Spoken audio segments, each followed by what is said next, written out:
1 year after Israel's preemptive strike on Syria's military, that military is back and they're calling for blood. Yesterday, the rebel forces of Syria, currently holding power, gathered in cities across the country in a massive display of strength, calling for the unification of Syria, the resurrection of ISIS, and the death of the state of Israel. And while this was happening, there are new alarming signs of the threat that Egypt is posing to Israel's security, and Israel begins a massive new construction project to protect against Jordan.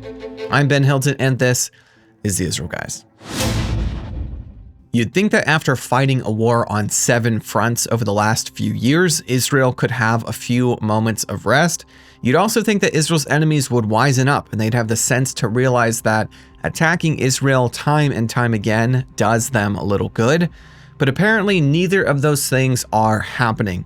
Today we have new headlines illustrating a series of threats that Israel is facing pretty much along all of her borders. Let's start with Syria. You'll remember that a year ago, Assad finally fled the country, leaving the road open for a full takeover by Ahmed al-Sharaa. You'll also probably remember how Israel took advantage of the chaos and bombed a lot of Syria's military equipment in the hours between when Assad's military fled and the rebels took over.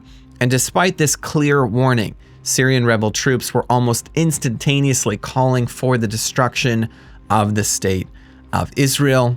In the time since that takeover, the new Syrian government has taken a complex approach to foreign policy.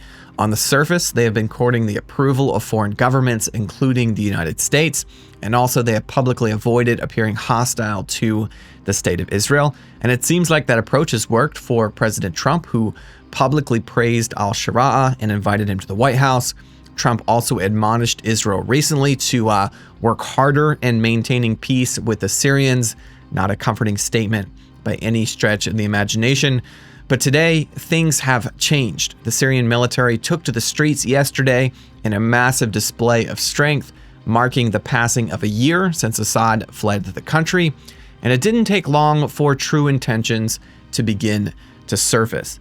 In this video, you can hear the soldiers in the parade chanting, calling for the invasion of the state of Israel. They're saying, "Gaza, Gaza, our rallying cry, victory and steadfastness, night and day. We rise against you, enemy, we rise. From mountains of fire we make our way. From my blood I forge my ammunition. From your blood rivers will flow." Then in this clip here, soldiers are chanting, "O Jews, the army of Muhammad will return." Also at one of the parades, al-Sharaa made a speech where he said, "We will face all challenges, God willing, from its north to its south, from its east to its west. We will rebuild Syria worthy of its present and its past, a Syria that supports the oppressed and establishes justice among the peoples." You can also see in this clip here, ISIS flags making a reappearance front and center in the celebrations, also not comforting. Even though the IDF holds a lot of superiority over the Syrians when it comes to military strength, I'm not going to say that this isn't concerning. And also how President Trump is handling the relationship between himself, the United States, and al-Sharaa doesn't make me feel any better. Although I'm sure Israel is watching the situation very closely and will continue to do so. And on that note, Israel just on Monday began construction of a new massive security wall on Israel's eastern border with Syria and also Jordan. We'll get into that along with what's going down with Egypt in a minute. But first, guys, we've been selling Temple Mount Mashiach patches for quite a while now, and they have been massively popular. It's a product that we can hardly keep in stock. And for a while now, many of you have been asking us to bring it to a pin, a lapel pin format. And we have listened, and we now have the Temple Mount Mashiach pins available on our store in a green and gold edition and also in blue silver edition. Go over to the israelguys.store to order your pins today to show your support for the house of prayer, the place where God chose to put his name forever. I don't know how long our supply of these will last, so grab yours right after watching this video. You can go to the israelguys.store or click the link in the description below. So under the direction of Israel's Defense Minister Israel Katz, the military just began construction of a new border wall that will eventually span the entire 500-kilometer-long eastern border between Israel, Syria, and Jordan. The initial construction push this year will cover about 80 kilometers and will be primarily in valley areas. The overall project is expected to cost about 5.5 billion shekels and will include a physical fence, smart sensors, radars, cameras, and IT systems to create a mix of smart border coinciding with traditional security. Defense Minister Katz called the project a major step forward, saying, "From the minute I entered office, establishing the Eastern Barrier became a central mission. I will strengthen the construction of towns and villages along the border, sharply reduce arms smuggling to terrorists in Judea and Samaria, and strike at Iran and its proxies seeking to build an eastern front." So this is a project that is really good to see moving forward with making Israel a safe and secure nation, God willing. This comes as the White House announced this week that they are ready to broker a summit between Netanyahu and Egyptian President el-Sisi. According to Axios, the White House is saying that Israel needs to push to improve ties with Egypt by making a range of concessions. These would include signing a strategic gas deal between the two countries, but we don't know what the details on that would look like yet. An American official is quoted by Axios as saying, "This is a huge step forward for Israel. Selling gas to Egypt will create interdependence and get the countries closer together, creating a warmer peace and prevent war." This is an interesting statement, as officially there really isn't supposed to be a concern of Israel and Egypt going to war.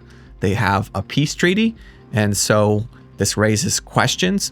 Although, that being said, I know in Israel, despite the supposedly strong peace agreement in place between Israel and Egypt, there are Israelis who are concerned that Egypt may be the greatest threat that they are facing quietly. Let's not forget that Egypt is the nation that allowed the construction of dozens of tunnels underneath Rafah in Gaza, the tunnels that facilitated the transfer of unrestricted weapons and rockets into Gaza for years. This is what enabled Hamas's buildup prior to October 7th. Also, this last summer, Egypt reportedly mobilized 40,000 troops on the Sinai border. That's double of what was allowed under the 1979 Israel-Egypt peace treaty. Sources at the time had said that the Egyptian military was on the highest alert they had seen in years. Apparently, they also had established military infrastructure close to the border in areas where such infrastructure is banned under the 1979 treaty, and a good portion of this is for offensive military action, not defensive. According to reports, the Egyptians had extended runways at air bases in the Sinai so that they could be used by fighter jets, and also built underground facilities capable of storing missiles. A few weeks later, the buildup on Israel's border was so concerning that Bibi Netanyahu approached the subject with the White House, asking them to encourage the Egyptians to stand down. And now Trump is summoning Israel and Egypt to the White House to discuss a deal, and the quote from that American official, partially to avoid a war. Definitely something to be watching closely as it develops further. Guys, if you'd like to support our work here at The Israel Guys to join our awesome members program, you can head over to theisraelguys.com/donate or click the link in the description. If you're watching on YouTube, don't hesitate to like this video, to share it with a friend. If you're on podcast, please leave us a 5-star review. It helps get these episodes in the hands of more people. Guys, don't forget to check out our epic Mashiach Temple lapel pins. Just go to theisraelguys.store or click the link in the description. As always, thanks for watching.